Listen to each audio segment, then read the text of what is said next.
Hello everyone, welcome और welcome back to my channel. मेरा नाम है कृतिका और आज की वीडियो में हम कक्षा 8 का पाठ 8 शुभाषित आनी पढ़ेंगे। और बिना कोई टाइम वेस्ट किए हम पढ़ते हैं इसको। देखो, शुभाषित आनी का मतलब क्या होता है? अच्छी बात है। जितनी भी हमारी उपनिषद वेद ग्रंथों में जो अच्छी बातें कही गई हैं विद्वानों के द्वारा, उनको पढ़ेंगे। अच्छा, अब इस चैप्टर को पढ़ने से पहले ना हम इसके शब्दार्थ को पढ़ेंगे। शब्दार्थ पढ़ने से क्या होगा कि आप ना शब्दों का अर्थ, जो वो शुभाषित जो वाक्य है ना, उनका अर्थ आप खुद से कर पाओगे। देखो, पहला शब्द क्या है? प्रिय वाक्य प्रदानी में, मतलब कि प्रिय वाक्य बोलने से। तुष्यंती मतलब कि संतुष्ट होते हैं। जंतवः मतलब कि जानवर या जीव। तस्मात मतलब कि इसलिए। वक्तव्य मतलब कि बोलना चाहिए। दरिद्रता गरीबी। परिहर्तव्य छोड़ देना चाहिए। विद्यया अलंकृतो अपि, इसमें विद्यया यहाँ पे संधि हुई है, दीर्घ संधि। विद्यया अलंकृतो अपि, विद्या से सुशोभित भी। मणिना मणि से। भूषित सज्जित या सजा हुआ, मतलब कि डेकोरेटेड है ना। आगे देखो इंग्लिश में भी लिखा होता है। गुण धर्म वहीनो, गुण व धर्म से रहित। निष्फलम बेकार या व्यर्थ। आचारात आचरण से। श्रियम लक्ष्मी कीर्ति प्रसिद्धि को। प्रेत्य परलोक जाकर के। इह च और यहाँ। योगी योग से। मृज्जया शुद्धता से। वृत्तेन आचरण से। लोके दुनिया में। साधु संगति अच्छे लोगों की संगति।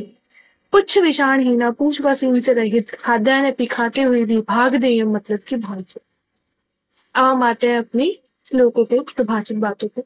प्रिय वाक्य प्रदानी न सर्वे तुष्यन्ति जन्तवः तस्मात् तदेव वक्तव्यम वचने का दरिद्रता। अभी हमने समझा प्रिय वाक्य प्रदानी न मतलब कि प्रिय वाक्य बोलने से, अच्छे शब्द बोलने से। सर्वे मतलब कि सभी। तुष्यन्ति मतलब कि संतुष्ट होते हैं। जन्तवः मतलब कि जीव, जिनके अंदर भी जीव आत्मा है, जितने भी ह्यूमन बींग्स है, जिनके अंदर आत्माएं है ना, वो सभी लोग अच्छी बातें बोलने से संतुष्ट होते हैं। तस्मात तदेव वक्तव्यम वचने का दरिद्रता। तस्मात इसीलिए, तदेव वैसा ही, वक्तव्यम मतलब कि बोलना चाहिए, इसलिए वैसा ही बोलना चाहिए। वचने का दरिद्रता, अच्छे वचन बोलने में किस प्रकार की गरीबी। दूसरे पे आते हैं। दुर्जनः परिहर्तव्यो विद्यया अलंकृतो अपि सन् मणिना भूषते सर्पे किम सौ ना भयंकर। अभी मैंने आपको बताया था परिहर्तव्यों का अर्थ, हम दोबारा देखेंगे परिहर्तव्यों का अर्थ। मतलब कि छोड़ देना चाहिए, ठीक है। दुर्जनः परिहर्तव्यो, जो कि बुरा आदमी होता है, जो बुरा मनुष्य होता है, जो दुर्जन मनुष्य होता है। परिहर्तव्यो मतलब कि ऐसे मनुष्य को छोड़ देना चाहिए। विद्या अलंकृतो अपि सन, और विद्या से अलंकृत, विद्या से अलंकृत मनुष्य को ही, अलंकृत मतलब कि सुशोभित मनुष्य के साथ ही क्या करनी चाहिए? सत्संगति करनी चाहिए। दुर्जन व्यक्ति को त्याग देना चाहिए। और विद्या से भूषित, विद्या से सजा हुआ व्यक्ति के साथ ही आपको क्या करनी चाहिए? सत्संगति करनी चाहिए। मणिना भूषित सर्प किंसु न भयंकर, क्योंकि मणियों से भूषित सर्प भी, चाहे दुर्जन व्यक्ति कितना भी पैसे वाला हो, उसके पास कितना भी पैसा हो, जिस वो उसी प्रकार है जिस प्रकार की मणिना भूषितः सर्पों के किमसो ना भयंकर, मणि से सुशोभित सर्प भी भयंकर नहीं होता क्या? आप कोई भी सांप देख लो, चाहे उसके सिर पे मणि लगी हुई है, तब भी वो डसेगा आपको आके, ठीक है। वो प्यार नहीं करेगा। इसलिए दुर्जन व्यक्ति के पास चाहे कितना ही पैसा हो, कितने भी मणि आभूषण हो, तब भी उसको आपको त्याग देना चाहिए। और विद्या से अलंकृत व्यक्ति को सत्संगति करनी चाहिए। स जीवति गुणो यस्य धर्मो यस्य स जीवति गुण धर्मे धर्मः विहीनो यः जीवति तस्य निष्फलम्। स जीवति गुणो यस्य, जो कि गुणी व्यक्तियों के लिए जीता है, फिर गुणों के लिए जीता है। धर्मो यस्य स जीवति, और धर्म के लिए जीता है। जो व्यक्ति गुण के लिए जीता है और धर्म के लिए जीता है, वही जीवित है। गुण धर्मीनो धर्म विहीनो यह जीवितम तस्य निष्फलम, जो व्यक्ति गुण और धर्म से विहीन मतलब कि रहित होता है, उसका जीवन क्या है? निष्फल है, किसी भी काम के योग्य नहीं है वो व्यक्ति।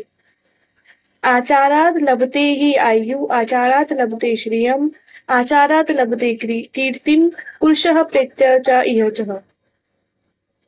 आचारात लभते ही आयु, जो हमारे सदाचार होते हैं, जो हमारे अच्छा व्यवहार होता है, उसी से हमारी क्या होती है? आयु मतलब कि हमारी बुद्धि, हमारी आयु बढ़ती है। आचारात लभते श्रियम, और हमारे अच्छे आचार से ही हमारे पास लक्ष्मी आती है।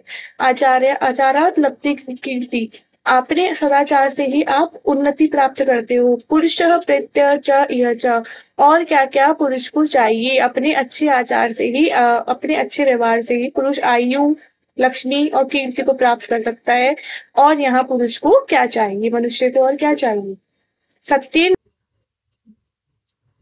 हाँ, तो अगला श्लोक है, सत्येन रक्षते धर्मो विद्या योगेन रक्षते मृजय रक्षते रूपम कुलम वृत्तेन रक्षते। मतलब कि सत्य की रक्षा किससे कर सकते हो आप? धर्म से कर सकते हो। सत्य की रक्षा धर्म से, और विद्या की रक्षा किससे करोगे? योग से संभव है। मृजया रक्षते रूपम, और आप अपने रूप की सुंदरता, आप जो अपनी रूप की रक्षा है वो कैसे कर सकते हो? आप अपने रूप की रक्षा मृजया मतलब कि साफ सफाई से कर सकते हो। कुलम वृत्तेन रक्षते, और आप अपने कुल की रक्षा किससे कर सकते हो? वृत्तेन मतलब कि अपने सदाचार से और अच्छे चरित्र से आप अपने कुल की रक्षा कर सकते हो। ठीक है। सत्य की रक्षा आप धर्म से करोगे, विद्या की रक्षा योग या तपस्या से, अपने रूप की रक्षा साफ सफाई से, स्वच्छता से, और कुल की रक्षा किससे करोगे? चरित्र से या सदाचार से। ठीक है। आगे है चंदनम शीतलम लोके चंदनात् अपि चंद्रमा चंदन्यो मध्ये शीतला साधु संगति। चंदन शीतलम लोके, जो चंदन का पेड़ होता है आपको पता है शीतलता प्रदान करता है। ठीक है। तो चंदन शीतलता प्रदान करता है किसमें? इस संसार में। चंदनात् अपि चंद्रमा, और चंदन को कौन देता है शीतलता? चंद्रमा देता है। चंद्र चंदनियों मध्य, और इस चंद्रमा और चंदन की शीतलता के मध्य सबसे अधिक शीतलता प्रदान करती है क्या? साधु संगति, अच्छे लोगों के साथ संगति, अच्छे लोगों के साथ मित्रता। साहित्य संगीत कला विहीन साक्षात पशु पुच्छ विषाणहीन तृणम न खाद्यानपि जीवमानः तत् भागधेयम परम कुसूनाम। साहित्य संगीत कला विहीन, साहित्य संगीत और कला से विहीन मनुष्य, क्या? साहित्य संगीत और कला से विहीन मनुष्य। एक सेकेंड।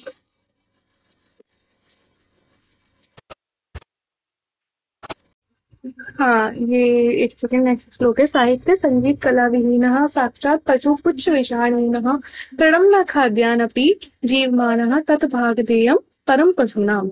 जो मनुष्य साहित्य संगीत और कला से विहीन मतलब कि रहित है, वह साक्षात किसके समान है? पशु के समान है। और पशु भी कैसा? पुच्छ विषाणी में, जिसके ना तो सींग है और ना ही पूंछ है।